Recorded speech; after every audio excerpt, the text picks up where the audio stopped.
అందరికీ నమస్కారం.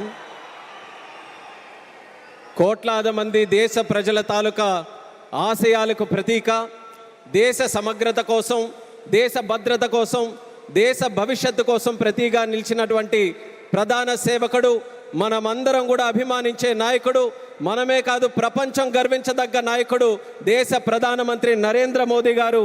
అలాగే విజనరీ నాయకుడు, నవ్యాంధ్రప్రదేశ్ నిర్మాత మన ప్రియతమ ముఖ్యమంత్రి వర్యులు నారా చంద్రబాబు నాయుడు గారు. అలానే మన ఉప ముఖ్యమంత్రి వర్యులు, ఆయనకి పదవులతో పని లేదు, జనం కోసం నిత్యం జీవించేటటువంటి జనసేనాని పవన్ కళ్యాణ్ గారు, రాష్ట్ర గవర్నర్ గారు అబ్దుల్ నజీర్ గారు, అలాగే వేదికలు అలంకరించినటువంటి కేంద్ర మంత్రులు, అలాగే మన తెలుగు యువతకి ఒక ఆదర్శప్రాయమైనటువంటి నాయకత్వంతో ముందుకు నడిపిస్తున్నటువంటి సోదరులు నారా లోకేష్ అన్న గారికి, ఎంపీ కలిశెట్టి అప్పలనాయుడు గారికి, ఎమ్మెల్యే మాధవమ్మ గారికి, అలాగే ఇక్కడికి విచ్చేసినటువంటి ఎంతోమంది జనప్రతినిధులకి, ఇక్కడికి విచ్చేసినటువంటి నా ఉత్తరాంధ్ర సోదర సోదరిమల్ల అందరికీ కూడా నా హృదయపూర్వకమైనటువంటి నమస్కారాలు తెలియజేసుకుంటున్నాను. ఒక 12 సంవత్సరాలైతే ఒక పుష్కరం అంటాం, 100 సంవత్సరాలైతే శతాబ్దం అంటాం. అలాంటిది యుగానికి ఒక్కసారి వచ్చేటటువంటి కార్యక్రమం అల్లూరి సీతారామరాజు విమానాశ్రయం ప్రారంభోత్సవ కార్యక్రమం అని గర్వంగా ఈ ఉత్తరాంధ్ర బిడ్డగా, మీతో పాటు ఇక్కడ పుట్టినటువంటి వ్యక్తిగా, కింజరాపు ఎర్రన్నాయుడు గారి తాలూకా బిడ్డగా ఈరోజు గర్వంగా ఉందని కూడా ఈ సందర్భంగా తెలియజేసుకుంటున్నాను. ఉత్తరాంధ్ర అంటే ప్రతి ఒక్కరు కూడా ప్రపంచం వైపు చూసేవాళ్ళు. మనకి పని కావాలన్నా, మనకి ఏ అవకాశం కావాలన్నా, మనకి పొట్ట గడవాలన్నా, ఏ కార్యక్రమం చేయాలన్నా సరే ఉత్తరాంధ్ర అంతా కూడా ప్రపంచం వైపు చూసేది. కానీ ఈరోజు మన భోగాపురం ఎయిర్పోర్ట్ చూసిన తర్వాత ప్రపంచం ఉత్తరాంధ్ర వైపు చూస్తుందన్నది గర్వంగా మన అందరం కూడా తెలియజేసుకోవాలి. అవకాశాల నిధిగా భోగాపురం విమానాశ్రయం మన ప్రధానమంత్రి గారి చేతుల మీదుగా ఈరోజు ప్రారంభోత్సవం కానుంది. అలాంటి విమానాశ్రయం ఒక 77,000 చదరపు అడుగులతో తయారవుతున్నటువంటి విమానాశ్రయం సుమారు 60 లక్షల కెపాసిటీతో తయారవుతుంది. ఎంఆర్ఓ కానీ ఎంతోమంది యువతీ యువకులకి ఉద్యోగాలు ఇచ్చే అవకాశం ఇక్కడ కలగబోతుంది. ఎడ్యూసిటీ ద్వారా రేపు భవిష్యత్తులో ప్రపంచంలో ఉన్నటువంటి ఏవియేషన్ వర్క్ ఫోర్స్కి ట్రైనింగ్ మన ఉత్తరాంధ్రలో, మన భోగాపురంలో జరగబోతుందనడానికి కూడా నేను ఎంతో గర్వపడుతున్నానని తెలియజేస్తున్నాను. అటువంటి ఉత్తరాంధ్ర ప్రాంతంలో ఈరోజు ఈ భోగాపురం ఎయిర్పోర్టు మన అందరికీ కూడా సింహద్వారంలా ఉందని తెలియజేస్తున్నాను. ఇచ్చాపురం నుంచి పాతపట్నం, పాలకొండ, శ్రీకాకుళం, అలాగే బొబ్బిలి, పార్వతీపురం, విజయనగరం, అరకు, అనకాపల్లి, విశాఖపట్నం, ఈ ఉత్తరాంధ్రలో ఏ ప్రాంతం తీసుకున్నా సరే అందరికీ కూడా సమాన దూరంలో ఉన్నటువంటి ఈ భోగాపురం విమానాశ్రయం మనందరికీ కూడా సింహద్వారంలాగా పనిచేయబోతుందని తెలియజేస్తున్నాను. అలాగే మీ అందరికీ కూడా తెలుసు, కలియుగ వెంకటేశ్వర స్వామి ఆలయానికి వెళ్తే సంవత్సరానికి ఒకసారి వైకుంఠ ఏకాదశి నాడు ఉత్తర ద్వారం తెరుచుకుంటుంది. అలా మన ఆంధ్రప్రదేశ్ అభివృద్ధి కోసం ఈరోజు ఉత్తర ద్వారంలో మన భోగాపురం ఈరోజు మన అందరికీ కూడా తెరవబోతుంది. ఎంతో కాలం నుంచి ఎదురు చూపులు చూసాం మన ఉత్తరాంధ్రలో. ఆఖరికి గతంలో మీరు చూసుకుంటే కొంతమంది నాయకులు దీన్ని కించపరుస్తూ, విమర్శిస్తూ, ఈ ప్రాంతాన్ని కించపరుస్తూ ఎయిర్ బస్సు కూడా తిరగని ప్రాంతం అని వెక్కిలి నవ్వులు నడిచారు. ఈరోజు వాళ్ళకి కళ్ళు తెరిచి చూడమంటున్నా ఎయిర్ బస్సులు దిగే ప్రాంతంగా ఉత్తరాంధ్ర మారింది. ఈరోజు ఎలక్ట్రిక్ బస్సులు వచ్చే ప్రాంతంగా ఉంది. రేపు పెద్ద పెద్ద కంపెనీలనంటే దేశంలో ఉన్న కంపెనీలు కాదు, అంతర్జాతీయంగా ఉన్న కంపెనీలన్నీ కూడా మన భారతదేశంలో, మన ఆంధ్రప్రదేశ్లో, మన ఉత్తరాంధ్ర ప్రాంతానికి రాబోతున్నాయి. వాళ్ళ బస్సులు కూడా ఇక్కడే తిరిగి మన యువతీ యువకులకి అన్ని ఉద్యోగ అవకాశాలు కూడా కల్పించబోతున్నాయి.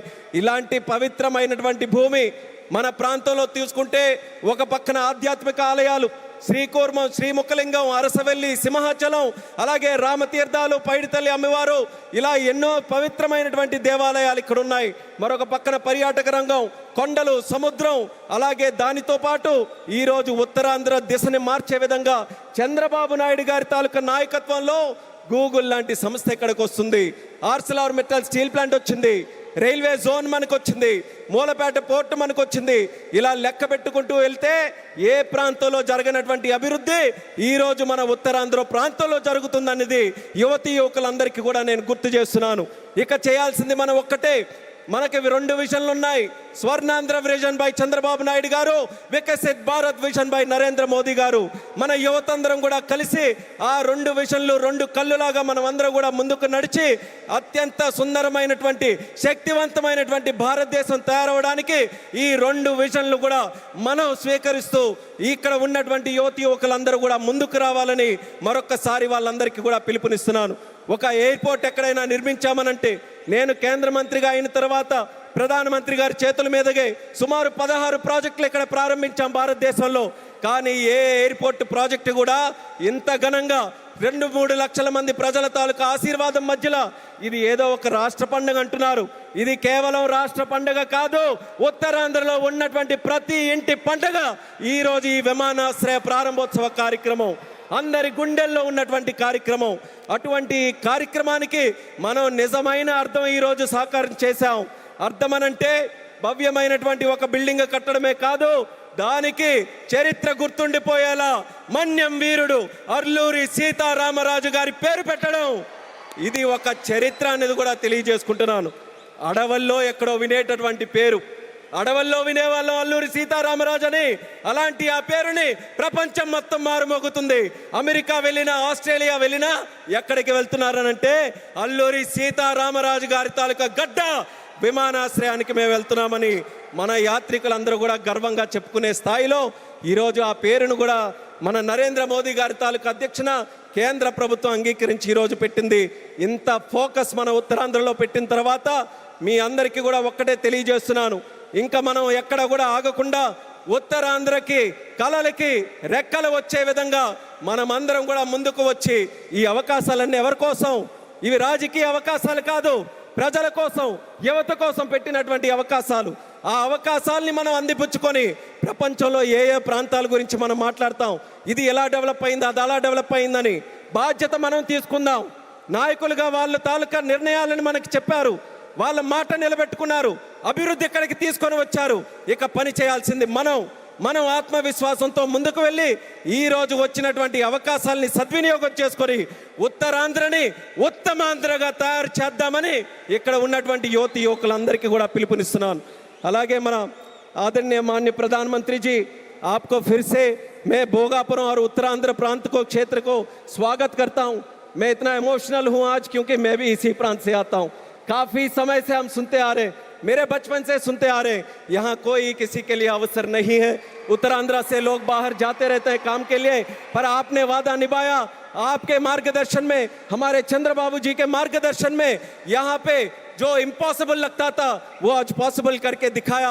एक गेटवे जैसा विमानाश्रय आज हमने बनाया, हवाई अड्डा बनाया, और उसके साथ ही गूगल जैसे बड़े बड़े जो ग्लोबल इंस्टीट्यूशंस है वो सब भी आज विशाखापट्टनम हमारे उत्तरांध्र में आ रहे हैं।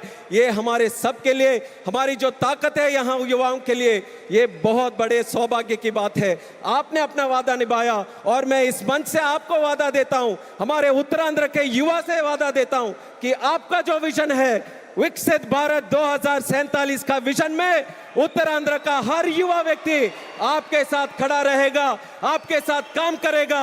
एक सशक्त संरक्षण भारत बनाने के लिए आपके साथ हर कदम में यहाँ के सारे युवाएं आपके साथ चलने के लिए तैयार हैं। ये इस क्षेत्र का आपके साथ हमारा वादा है और ये वादा निभा कर रखेंगे।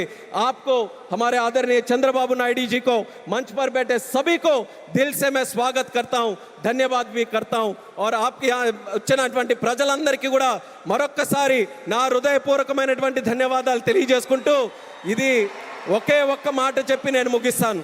భోగాపురం ఎయిర్పోర్ట్ ఈరోజు మనందరికీ కూడా చాలా గర్వంగా ఉంది, కానీ చరిత్రలో ఎప్పుడు కూడా నిలిచిపోయి ఉండాలి, గుర్తు కూడా పెట్టుకోవాలి.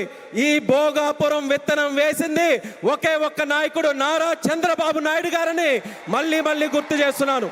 2014లో విభజించిన ఆంధ్రప్రదేశ్కి ఆయన ముఖ్యమంత్రి అయితే ఆయన ఈ ఉత్తరాంధ్ర ప్రాంతానికి గ్రోత్ ఇంజన్గా తయారు చేయాలనంటే ఇక్కడ విమానాశ్రయం పెట్టాలని మొట్టమొదటిగా ఆయన ఇచ్చేస్తే ఆ రోజు ఉత్తరాంధ్ర బిడ్డగా కేంద్ర మంత్రిగా అశోక్ గజపతిరాజు గారు ఉన్నారు, ప్రధానమంత్రిగా నరేంద్ర మోదీ గారే ఉన్నారు. ఆ రోజు ప్రారంభించాం. మళ్ళీ యాదృచ్ఛికమో దైవ నిర్ణయమో ప్రజా సంకల్పమో మళ్ళీ చంద్రబాబు నాయుడు గారు ముఖ్యమంత్రిగా ఉన్నప్పుడు నరేంద్ర మోదీ గారి చేతుల మీదుగా ప్రధానమంత్రిగా ఉంటూ మళ్ళీ ఉత్తరాంధ్ర బిడ్డగా ఈ రామ్మోహన్ నాయుడు కేంద్ర మంత్రిగా ఉన్నప్పుడు ఇది జరిగిందనంటే ప్రజల తాలూకా విశ్వాసం ఈ కూటమి ప్రభుత్వం మీద ఎంత బలంగా ఉందో ఈ విమానాశ్రయం దానికి ప్రతీక అనేది మళ్ళీ తెలియజేసుకుంటూ ఈ అవకాశం కల్పించిన ప్రతి ఒక్కరికి మరొక్కసారి నా తండ్రి గారు మరి స్వర్గీయ కింజరాపు ఎర్రనాయుడు గారికి కూడా ఈ వేదిక ద్వారా నమస్కరించుకుంటూ పెద్దలందరికీ కూడా నా తాలూకా ధన్యవాదాలు తెలియజేస్తూ ఇంత చక్కనైనటువంటి కార్యక్రమం ఏర్పాటు చేయడానికి దింసా నృత్యం చేసినటువంటి వాళ్ళకి అందరికీ కూడా మరొకసారి నా హృదయపూర్వక ధన్యవాదాలు తెలియజేస్తూ సెలవు తీసుకుంటున్నాను. జై హింద్, జై భారత్, జై ఉత్తరాంధ్ర.